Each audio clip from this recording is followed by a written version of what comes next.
మీ ఎలాంటి వ్యాపార ప్రకటనలకైనా వెంటనే మా ఛానల్ సంప్రదించండి. అందరికి నమస్కారం, నేను శిరీష. ప్రస్తుతం మనతో పాటు ఉన్నారు ప్రముఖ ఆధ్యాత్మికవేత్త, జ్యోతిష్య పండితులు, వేదిక్ ఆస్ట్రాలజర్ అవినాష్ దాస్ గారు. గురుగారితో మాట్లాడదాం. నమస్కారం గురుగారు. నమస్కారం. ఓం నమ శివాయ. ఓం నమో వెంకటేశాయ. గురుగారు, ఈ ఏప్రిల్ మాసంలో ద్వాదశి రాశులైన మొదటి రాశి మేషరాశి వారికి గ్రహ గోచార ప్రభావం ఎలా ఉంటుందంటారు? ఈ మాసంలో మేషరాశి వాళ్ళకు ఈ మాసం బాగానే ఉంది. శుక్రుడు లగ్నంలో 11వ ఇంట్లో కుజుడు, 12వ ఇంట్లో సూర్యుడు, బుధుడు. దీనివల్ల చూసుకుంటే చాలా అడ్వాంటేజ్ ఉంది మేషరాశి వాళ్ళకి. లగ్నంలో శుక్రుడు వచ్చాడంటే చాలా గొప్ప విషయం.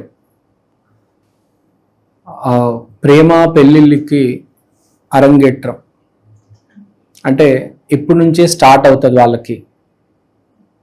ఆ యోగం అనేది ఇప్పుడు మెల్లిగా స్టార్ట్ అయ్యి కార్తీక మాసం వరకు వీళ్ళకి పెళ్ళి అవ్వబోతుంది వయసులో ఉన్న వాళ్ళకి బేసిక్గా. సో లగ్నంలో శుక్రుడు ఈ పెళ్ళికి కాకుండా సాఫ్ట్వేర్ జాబ్స్ కూడా యోగం అనేది ఇవ్వడం జరుగుతుంది. సాఫ్ట్వేర్ జాబ్స్ అందరికీ రావు, కొందరికే వస్తాయి. 10 మంది ప్రయత్నం చేస్తే ఒకరికే వస్తాయి. సో వీళ్ళకి ఈ సమయంలో సాఫ్ట్వేర్ జాబ్స్ వచ్చే అవకాశం ఉంది. కుజుడు 11వ ఇంట్లో అంటే వీళ్ళకి ఒక సహాయం బ్రదర్ దగ్గర నుంచి అందుకోబోతున్నారు. మనము సొంతంగా మనసు పూర్తిగా ఎవరికైనా మంచి చేయాలనుకుంటే ఎప్పుడైనా దాని ఫలితం ఒక పుణ్యం రూపంలో వస్తుంది. అదే వీళ్ళకి ఇప్పుడు రాబోతుంది. అది కూడా ఒక బ్రదర్ లాంటి మనిషి, లేకపోతే ఒక సొంత బ్రదర్ నుంచి కావచ్చు. సో ఒక బ్రదర్ లాంటి మనిషి హెల్ప్ చేస్తాడు, ఇంటర్వ్యూ దాకా వెళ్తాడు, ఒక సాఫ్ట్వేర్ జాబ్ అనేది రావడం జరుగుతుంది. సో ఇక్కడ పాయింట్ ఏంటి? సూర్యుడు బుధుడు 12వ ఇంట్లో ఉన్నారు. సూర్యుడు బుధుడు 12వ ఇంట్లో ఉండడం వల్ల బుద్ధి అనేది బాగా పనిచేస్తుంది. ఇంటర్వ్యూ క్వశ్చన్స్ మనం ఇప్పుడు చేతిలో పేపర్ పట్టుకున్నాం, ఇది ఇంటర్వ్యూ అనుకోండి, ఇది చదివితే అర్థమవుతుంది. చాలా మందికి ఏంటంటే చదివేటప్పుడు బాగానే ఉంటుంది, ఎగ్జామ్ రాసేటప్పుడు ఇలా షివర్ అయిపోతారు చాలా మంది, టెన్షన్ వచ్చేస్తుంది. కానీ ఈసారి ఏంటంటే వీళ్ళు చాలా కామ్గా కూల్గా చూసి అర్థం చేసుకొని సమాధానం ఇవ్వడం జరుగుతుంది. అంటే ఇంటర్వ్యూ బాగా ఇస్తారు బేసిక్గా. సో ఇక్కడ పాయింట్ ఏంటి? మైండ్ బాగా పనిచేస్తుంది, ఇంటర్వ్యూలో అంతా అర్థమవుతుంది. అది కాకుండా వీళ్ళకి సహాయం ఉంది. మోస్ట్ ఇంపార్టెంట్, మనిషికి యోగం ఉండాలి, అదృష్టం ఉండాలి. సింపుల్గా చెప్పాలంటే కష్టపడితే ఏది అవ్వదు. భూమి మీద బాగా కష్టపడేవాడు కూలి. కష్టానికి అదృష్టం ఎప్పుడైతే తోడవుతుందో మనిషి అప్పుడు హైట్స్, ఒక శిఖరానికి వెళ్తాడు. చూసుకుంటే కాయ కష్టం పడేది అయితే కూలీలే కదా అందరికన్నా ఎక్కువ కష్టపడేది. కానీ వాళ్ళకి అదృష్టం లేదు. వాళ్ళకి కోట్లు ఉన్నాయా? వాళ్ళకి శాలరీలు కూడా సరిగ్గా ఎక్కొడతారు చాలామంది. సో ఇక్కడ పాయింట్ ఏంటి? అదృష్టం అనేది కావాలి. సో ఇప్పుడు మనం మేషరాశి గురించి మాట్లాడుతున్నాం. మేషరాశి వాళ్ళకి శుక్రుడు అనే గ్రహము ఒక అదృష్టం అనేది ఇవ్వబోతున్నాడు. ఈ మాసంలో రాబోయే ఏప్రిల్ వైశాఖ మాసం మొదలవుతుంది 17వ తారీఖు. ఆ మాసంలో ఏప్రిల్ నెలలో బేసిక్గా అదృష్టం అనేది శుక్రగ్రహం ఇవ్వబోతున్నారు. ఇప్పుడు ఎలాగో జాబ్స్ అనేవి మెల్లిగా మళ్ళీ ఓపెనింగ్స్ తెరుచుకుంటున్నాయి, స్టార్ట్ అవుతున్నాయి. సో ఏప్రిల్, మే, జూన్ జాబ్స్ అనేవి రావడం జరుగుతుంది. సో దీంట్లో ఎక్కడో అక్కడ వీడికి జాబ్ యోగం అయితే ఉంది. ఈ పెళ్లి, ప్రేమ, ఈ యోగం కూడా ఉంది. అంటే బేసిక్గా చూసుకుంటే బాగానే ఉంది మేషరాశికి, ఏ ఇబ్బంది లేకుండా. కానీ ఒకటి, ఇది గ్రహ సంచారం. జన్మ జాతకంలో బలం ఉంటే ఇవన్నీ జరుగుతాయి. అంటే బేసిక్గా మనిషి మంచోడు అయి ఉంటే ఇవన్నీ జరుగుతాయి, లేకపోతే ఏవి జరగవు. మొత్తం ఫెయిల్ అయిపోతుంది.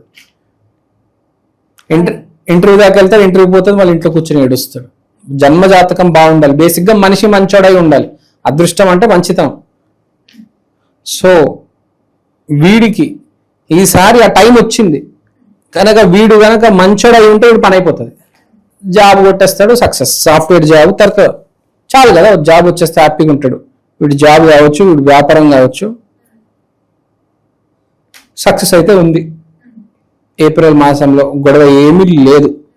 ఆర్థిక పరంగా ఎలా ఉంటుందంటారు? డబ్బు వస్తుందంటారా ఈ మాసంలో మేషరాశి వారికి? డబ్బు అయితే వస్తుందండి మేషరాశి వాళ్ళకి. ఈ మాసం కానీ ఒకటే గుర్తుపెట్టుకోవాలి, మనం సరైన దారిలో ఉండాలి, మంచి దారిలో ఉండాలి. తప్పు పనులు చేస్తే రాదు, మంచి పనులు చేస్తే వస్తుంది. మంచి వాడిగా మారితే బెటర్. కాకపోతే ఒకవేళ మీరు తప్పు దారిలో ఉన్నారు, మంచి దారిలో వెళ్ళండి. కుటుంబ వాతావరణం ఎలా ఉంటుందంటారు? కుటుంబ వాతావరణం గురించి మాట్లాడితే బాగానే ఉంది. కుటుంబ వాతావరణం కమ్యూనికేషన్ అంటే మాట్లాడుకోవడము, ఫ్యామిలీ మెంబర్స్ తరచుగానే సంభాషణ జరగడము. మదర్ డాటర్ ఫాదర్ సన్ విపరీతంగా మాట్లాడుకుంటారు, ముచ్చట్లు పెట్టుకుంటారు. చాలా బాగుంది వాతావరణం. హ్యాపీగా సకల సంతోషాలతో హ్యాపీగా ఫ్యామిలీతో ఉంటారు. మరి ఉద్యోగస్తుల పరిస్థితి ఏంటంటారు? ప్రమోషన్స్ వచ్చే ఛాన్సెస్ ఉన్నాయంటారా ఈ మాసంలో? ప్రమోషన్లు ఇప్పుడు మార్కెట్ బాగాలేదండి. జాబ్సే ఇప్పుడు మెల్లిగా ఓపెన్ అవబోతున్నాయి. ప్రమోషన్స్ అనేది ఇప్పుడే ఇవ్వరు. సో ప్రమోషన్స్కి అయితే టైం పడుతుంది. తర్వాత ఉద్యోగాలు అయితే ఇప్పుడు ఓపెనింగ్స్ ఉన్నాయి. మీరు ఇంటర్వ్యూ పాస్ అవుతారా లేదా అది మీ చేతిలో ఉంది. నేను చెప్పాను దానికి కొంచెం మంచి మార్గంలో పయనించండి, సక్సెస్ వస్తుంది, జాబ్ వస్తుంది. మరి ఈ మాసంలో ఎవరైతే పెట్టుబడులు పెట్టాలన్నా, కొత్తగా వ్యాపారం స్టార్ట్ చేయాలన్నా చేయొచ్చు అంటారా? కలిసి వస్తుంది అంటారా ఈ మాసం? గ్యారంటీ కలిసి వస్తుంది. వైశాఖ మాసం అంటే ఫోర్జ్డ్ మాసం, బ్రాంచ్డ్. ఇప్పుడు చెట్టుకి ఎన్ని కొమ్మలు ఉంటాయి? నంబర్ ఆఫ్ ఉంటాయి. అలా అన్ని నంబర్ ఆఫ్ బిజినెస్ మీరు పెట్టుకోవచ్చు. వైశాఖ మాసం అంటే నంబర్ ఆఫ్ బ్రాంచెస్ అని. విశాఖ, ఇందులో విశాఖ అంటే ఒక బ్రాంచ్, ఒక కొమ్మ. సో అన్ని బిజినెస్ హ్యాపీగా పెట్టుకోవచ్చు. ఎన్ని పెట్టుకున్నా ఈ మాసం నడుస్తుంది. మరి ఈ ఏప్రిల్ మాసంలో 17వ తారీఖు అమావాస్య వస్తుంది. మరి ఆ రోజు ఎలాంటి పరిహారాలు చేసుకుంటే మేషరాశి వారికి బాగా కలిసి వస్తుందంటారు? ఏప్రిల్ నెలలో 17వ తారీఖు అమావాస్యతో వైశాఖ మాసం మొదలయ్యి మేషరాశి వాళ్ళకి బేసిక్గా మంచి జరుగుతుంది.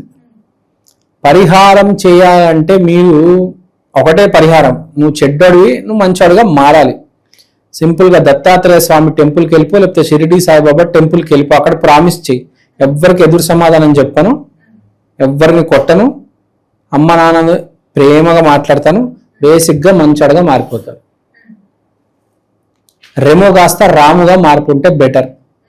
అది చాలు. మంచి పట్టుకుంటే సక్సెస్. అది చాలా ఇంపార్టెంట్. చాలా మందికి తెలియదు. చాలా మంది ఏమనుకుంటారంటే ఎన్ని గంటలు చదివితే అంత సక్సెస్ వస్తుంది అనుకుంటారు, కానీ అట్లా ఉండదు.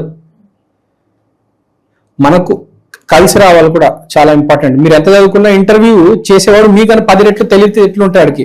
ఆడు ప్రశ్న అడిగితే మీరు ఫెయిల్ అయిపోతారు. ఆ రోజు సరైన ప్రశ్నలు, సులువైన ప్రశ్నలు మీకు పడాలి. అప్పుడే కదా మీకు జాబ్ వచ్చేది, అవకాశం. కలెక్టర్ అయినా అంతే కదా, వాడు ఎన్ని ఎగ్జామ్ రాసి పాస్ అయినా చివరికి ఒక ఇంటర్వ్యూ ఉంటుంది. ఆ ఇంటర్వ్యూలో ఏ ప్రశ్న వస్తే ఆడికే తెలియదు. ఏ ప్రశ్నలైనా అడగచ్చు. వాడు నువ్వు ఎన్ని మెట్లు ఎక్కువచ్చావని అడుగుతాడు. ఏం చెప్తాను సమాధానం? అది ఆ సమయంలో మనకి ఏంటి సరైన ప్రశ్నలు పడాలి. కష్టమైన ప్రశ్న పడితే అయిపోయాం, ఫినిష్ కదా. మరి గురుగారు, ఈ మేషరాశి వాళ్ళు గత సంవత్సరం నుంచి 2 సంవత్సరాల నుంచి ఏలినాటి శని ప్రభావం ఉంది, కాస్త కూస్తా అంటున్నారు కదా. మరి ఈ మాసంలో ఎలాంటి దాన ధర్మాలు చేస్తే వీళ్ళకి బాగుంటుంది అంటారు? ఏలినాటి శని అంటే ఏం లేదు, నువ్వుల లడ్లు, నల్ల నువ్వుల లడ్లు పంచిపెట్టండి అంతే. ప్రతి శనివారమా లేకపోతే ప్రతి శనివారం పంచిపెట్టండి, ఎప్పుడు కుదిరితే అప్పుడు పంచిపెట్టండి. దాని కూడా టైం ఏముందండి కదా, వేరే వాడికి ఇవ్వడానికి టైం ఏముండదు. నల్ల నువ్వుల లడ్లు ఇచ్చేయండి అంతే, దట్స్ ఇట్. మీద ఈ మాసంలో మేషరాశి వారికి ఎలా ఉంది, ఎలాంటి జాగ్రత్తలు తీసుకోవాలో తెలియజేసినందుకు ధన్యవాదాలు.